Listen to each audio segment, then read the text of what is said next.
Okay, you have to hear about the most insane military idea in history. Because somebody actually tried it, and it built an army that nobody on Earth could beat for almost 40 years.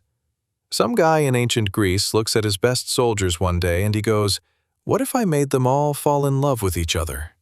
That's the whole plan.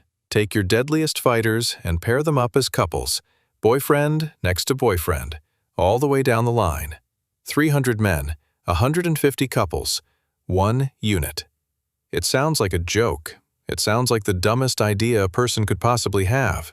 So how do these 300 men turn into the most feared fighters in the ancient world? The ones who walk onto a battlefield and do the one thing nobody had managed in 200 years. They break Sparta. Stick with me on this one, because how it starts is funny, and how it ends is going to sit in your chest for a week. So first, picture where this is going down, because it's not the Greece in your head. No clean white marble, no philosophers chilling by a fountain. Back then, Greece isn't even a country. It's a bunch of cities crammed onto the same rocky strip of land, and they all kind of hate each other. And the city everybody is scared of is Sparta. You've heard of these guys. The Spartans basically turned being a soldier into their entire personality. From the time a boy can walk, they take him from his mom, throw him into the ancient version of military boot camp, and they don't really let him out for about 30 years.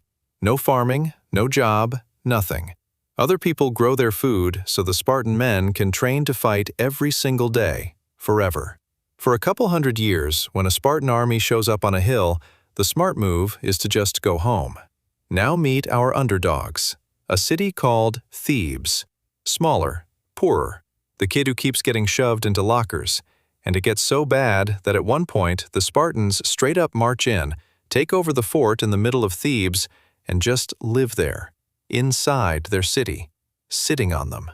So a handful of Theban exiles sneak back in, kill the traitors who let it happen, and kick the Spartans out. And now Thebes has a brand new problem. They are free, and they are absolutely going to get steamrolled the second Sparta comes back for payback. They need an army that can stand toe-to-toe with the scariest men alive, and what they have is basically a bunch of farmers. So one of their commanders has an idea. A man named Pelopidas takes the 300 best fighters in the city and turns them into a full-time, professional unit. The city pays for all of it. All they do is train. People start calling them the Sacred Band. But this is the part that makes them different. He doesn't just pick the strongest, he pairs them up. Lovers, side by side, on purpose. And once you sit with it for a second, it's kind of genius. Think about what actually loses a battle back then. It's not usually that everybody dies. It's that the line breaks.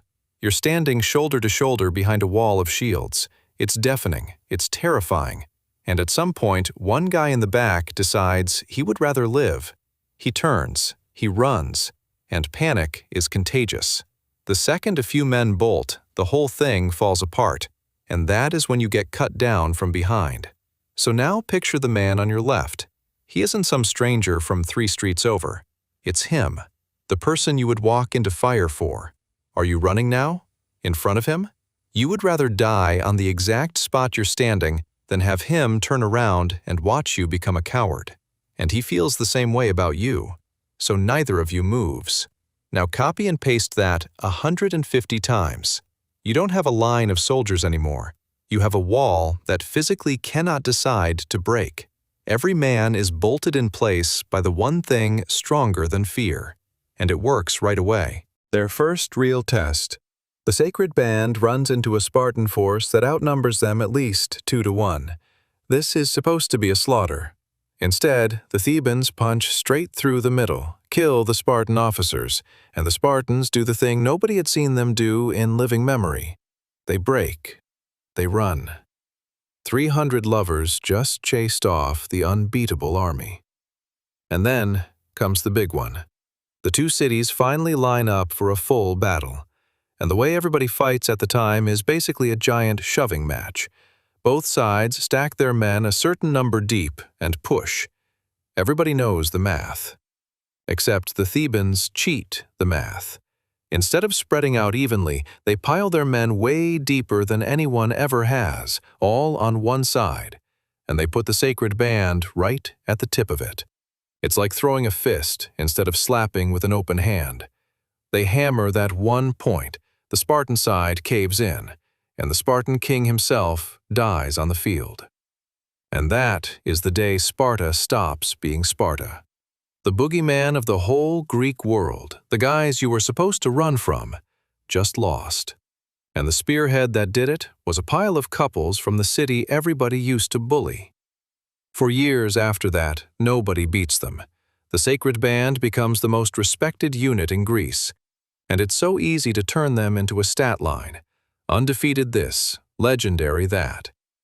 So slow down for a second, because it's worth seeing what they actually were. These are real pairs of people. Some of them met in that training yard. Some had been together for years. There's a night before some battle where two of them are sitting against a wall, sharpening the same blade, not saying much. One of them is scared. He doesn't have to hide it, because the only person who would ever see it is right there, and that person is not going anywhere. That was the deal they made. Wherever this goes, we go together. And they really believed they would never have to keep that promise the hard way, because they never lost. And then, far up north, a problem starts growing. There's a kingdom up there called Macedon that the fancy southern Greeks have always treated as a bunch of backwoods hillbillies, and it gets a new king. And this king is the single most dangerous man of his generation. He is a genius, and he is patient. He takes that backward little kingdom and builds it into a war machine, and city by city he starts swallowing Greece. And riding right next to him is his teenage son, 18 years old and already running a piece of his dad's cavalry like he was born on a horse. His name is Alexander. Yeah, that one. But right now he is just a dangerous kid getting his first taste of a real war.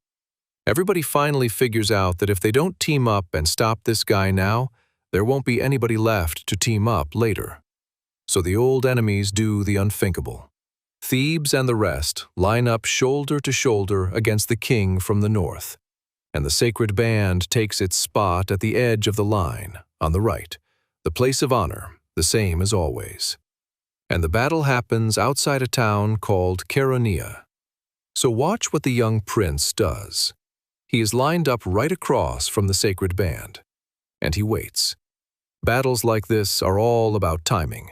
The lines smash together, men get tired, gaps open. And at some point, a gap opens up in the bigger Greek line off to the side, away from the band.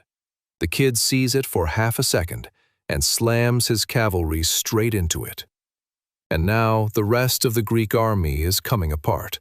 The middle buckles. Men start doing the one thing the Sacred Band was invented never to do. They turn.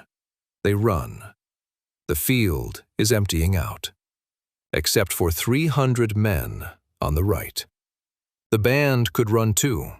The day is already lost. Everyone else is saving their own skin, and not one person alive would have blamed them for it. They look around, and they understand exactly what is happening. They are alone now.